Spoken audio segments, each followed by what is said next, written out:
സ്ത്രീകളെ അടുക്കളയിൽ അടച്ചിടാതെ അവരെ പറക്കാൻ അനുവദിക്കണം. എടാ അനന്തു, കല്യാണം കഴിഞ്ഞ് നീ എന്നെ പറക്കാൻ അനുവദിക്കോ? എടി കല്യാണം കഴിഞ്ഞ പിന്നെ നിനക്ക് പറന്ന് നടക്കാം.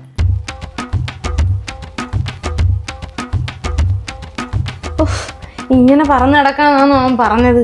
ഇതാണ് വേൾഡ് മാപ്പ്. എടാ കല്യാണം കഴിഞ്ഞ് എന്നെ ഈ ലോകം മൊത്തം കൊണ്ടുപോണേ. പിന്നെ എല്ലായിടത്തും കൊണ്ടുപോകും.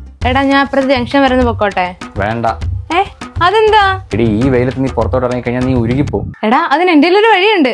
ആദ്യം തന്നെ ഫേസ് സ്കാനറുടെ സെറ്റിംഗ് സ്പ്രേ ആണ് ഞാൻ യൂസ് ചെയ്യാൻ പോകുന്നത്. ഇത് ഫേസിൽ പെട്ടെന്ന് അബ്സോർബ് ആവും, അതുപോലെ തന്നെ മാറ്റ് ഫിനിഷും ലോങ് ലാസ്റ്റിംഗുമാണ്. ഇനി നമുക്ക് ഫേസ് സ്കാനറുടെ 3-in-1 ഫൗണ്ടേഷനോട് ഇട്ട് കൊടുക്കാം. ഇത് ഫൗണ്ടേഷനും മോയ്സ്ചറൈസറും സൺസ്ക്രീനും എല്ലാം കുറെ മേക്കപ്പ് ചെയ്യേണ്ട ആവശ്യമൊന്നുമില്ല. ഇത് മാത്രം ഉപയോഗിച്ചാൽ മതി. ഇത് നമ്മുടെ അൺഈവൻ സ്കിന്നിലെല്ലാം ഫുൾ കവറേജ് ചെയ്ത് നല്ലൊരു പ്രോഡക്റ്റ് ആണ്. പിന്നെ നമ്മൾ അപ്ലൈ ചെയ്തിട്ടുള്ള സെറ്റിംഗ് സ്പ്രേ ആണെങ്കിൽ ഓയിലി സ്കിന്നിനൊക്കെ അടിപൊളിയാണ്. അങ്ങനെ മേക്കപ്പ് ഒക്കെ പെട്ടെന്ന് കഴിഞ്ഞു. ഇനി ലിപ്സ്റ്റിക് ഇട്ട് കഴിഞ്ഞാൽ ലുക്ക് ഒന്ന് കംപ്ലീറ്റ് ആവും. ഏറ്റവും അവസാനമായിട്ട് ഒന്നും കൂടെ സെറ്റിംഗ് സ്പ്രേ അപ്ലൈ ചെയ്ത് കൊടുക്കാം. ഇനി എനിക്ക് ഏത് വേലത്തുണേലും പുറത്തു പോവാം, എത്ര ഉയർത്താലും കുഴപ്പമില്ല. കാരണം നമ്മുടെ മേക്കപ്പ് 8 hours വരെ ലോങ് ലാസ്റ്റിംഗ് ആണ്. പിന്നെ ട്രാൻസ്ഫർ പ്രൂഫ് പ്രൊഡക്റ്റ് വഴി ടാഗ് ചെയ്തിട്ടുണ്ട്. അല്ലെങ്കിൽ നൈക്ക, പർപ്പിൾ, ആമസോൺ, മിന്ത്ര, ഫ്ലിപ്കാർട്ട് എന്നിവിടങ്ങളിലും അവൈലബിൾ ആണ്. ഇനി കല്യാണം കഴിഞ്ഞ് കുറെ നാളെ റെസ്റ്റ് എടുക്കണോടാ. കല്യാണം കഴിഞ്ഞ് നീ പണി എടുക്കേ വേണ്ട, ഫുൾ ടൈം റെസ്റ്റ് എടുത്തോ. ഇങ്ങനെ റെസ്റ്റ് എടുക്കാന്നാണോ ഈ കാലമാടം പറഞ്ഞത്? ഈ റെസ്റ്റ് എടുത്ത് തീർന്നാ ഉടനെ അടുത്ത റെസ്റ്റ് തരാം.